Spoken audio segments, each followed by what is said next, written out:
This presentation is going to be about the Middle English period.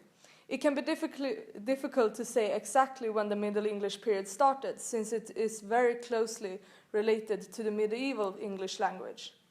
Another thing that could have contributed to the difficulty in delineating the period is that most of the writers at the time did not sign their works, and therefore we cannot always know if two works are from the same author.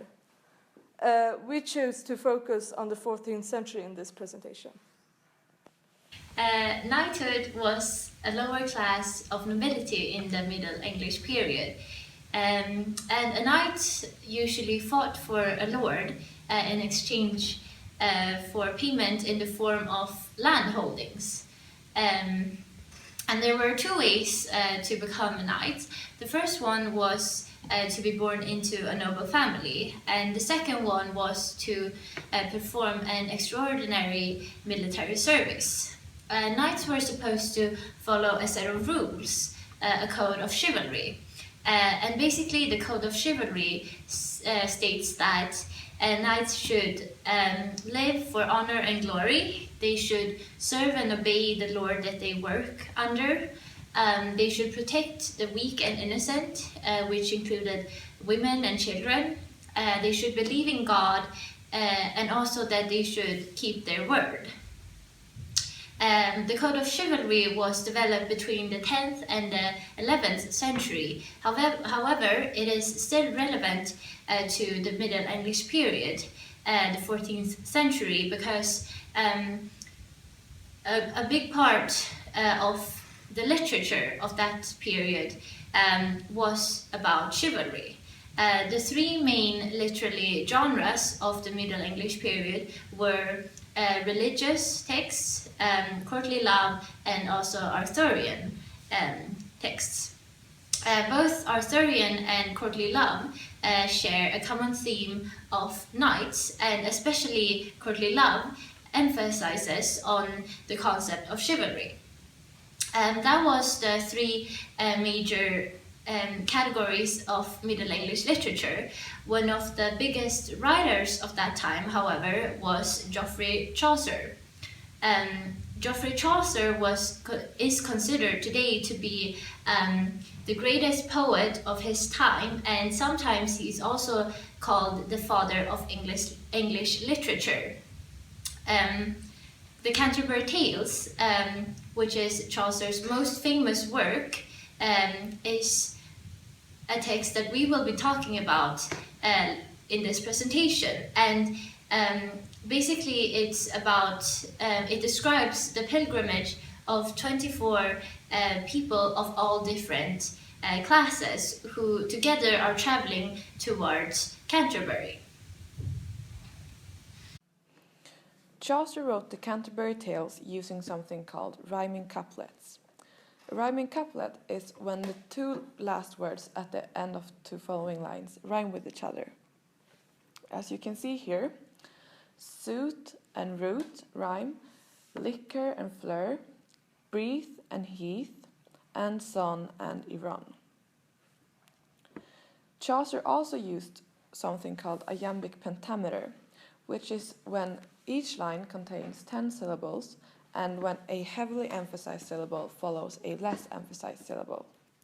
In this example, the bolded words are the stressed syllables, while the non-bolded words are the non-stressed syllables. So this would sound something like, when that April with his shower suite, the drought of March had pursed to the root, and bathed every vein in switch liquor, of which virtue and gen dread is the fleur. You get it? Chaucer also used something called vernacular language, and this is just a very fancy way of saying the language of the people. So he basically wrote like a normal person would talk at the time. However, Chaucer's style was very different from how other poets wrote during the time. The person who wrote Sir Gawain and the Green Knight and many other authors of the time used something called alliteration in their poems. Alliteration is when two or more words following each other start with the same consonant sound. Here, it's siege and ceased in the first line, then blazing battlements blackened, planned and plotted, trial truest traitor, Aenas honored, plundered provinces power, wealth and western, and lastly Romulus and Rome. This sounded very pretentious, and since Chaucer wrote in a nicer and simpler way, that is a big part in why he is considered to be the greatest poet from the Middle English time period. They see me rolling, they hate it. Feudalism was the way that society was structured in the early Middle English period. And it is based on the relationships derived from the holding of lands in exchange for labor or service, as with the knights and the lords and their lords, as we previously mentioned in our presentation. Society used to be divided into only three major groups. The first one was the clergy, the second was the nobility, and the third one was the peasantry. However, during the Middle English period, the social structure became much more complex, and new classes, such as, for example, the middle class, emerged. The Black Death killed half of England's population, but despite this, the Black Death was actually the reason that people were getting richer towards the end of the 14th century. When so much people had died, the nobility could no longer make use of all the land. There was a great surplus of land. And so a new social class emerged. They were called the gentries, and they borrowed land from the nobility and used it for a profit. Middle class. After the Black Death in the middle of the century, when the economy started to recover, a middle class emerged, breaking down the feudal system. With a growing economy, literacy began to spread in the richer half of this middle class, such as Chaucer's family. 1362. In this year, the language of the courts became English for the first time since the conquest by the Normans in 1066. This required people to be educated in written English to take care of the administration. Since the royal court was located in London, the London English became the standard English and the one that was most well preserved. The change to administrative texts in English led to the spreading of creative literature in English instead of French. Chaucer was one of the first authors to write in English. In 1363, King Edward introduced a number of new laws, the sumptuary laws and the tax poll. This was to make the economy steady again in several different ways. The increased taxes were to support the costs of the 100 Years' War with France, and the sumptuary laws were supposed to tell the people what they could and couldn't wear and what luxury goods they could buy.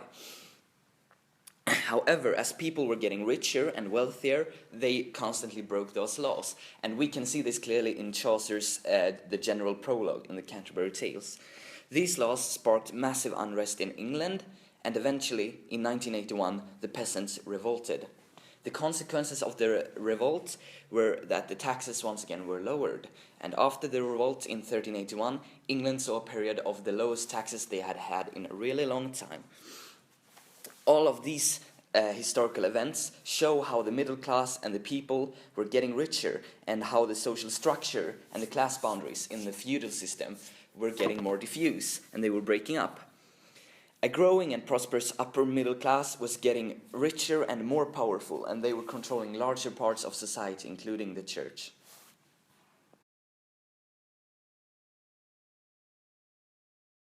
They see me rolling, they hate it.